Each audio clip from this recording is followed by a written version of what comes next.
Sepatutnya saya dah anggap begitu awal. So saya tak terkejut berapa. Sebab itu memang maklumat saya untuk bertanding di luar.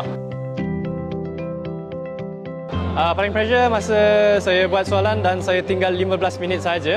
Masa tu memang pressure, saya rasa macam saya nak muntah. Tetapi saya bernafas je, saya tarik nafas 5 saat, saya tengok apa yang saya boleh mencapai dan apa saya memang tidak boleh mencapai dan saya fokus on what saya boleh buat.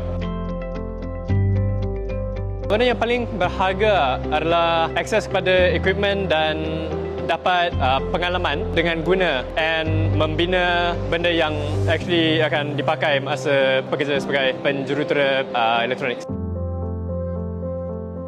Dia rasa lain kerana kali ini tentang saya secara individu. Tetapi masa di negara luar, masa saya naik dengan rakan-rakan saya tengok kiri, kanan, ada baju uniform Malaysia. Saya rasa saya membawa nama negara, bukan nama institut atau nama sendiri. So, masa tu perasaan dia lain sikit. Saya nak ucapkan terima kasih kepada Encik Yusri daripada KKT Meladang dan lecturer saya, Sensei Fazli daripada MJAI. Dua ni tolong saya banyak dalam pertandingan. Kalau tak ada sesiapa orang lain pun, saya tak akan dapat medal. Selain tu, saya nak mengucapkan terima kasih kepada MJAI, KKT Meladang, EdTech Kulim dan JPK. Thank you Mara, thank you MJAI. Bye.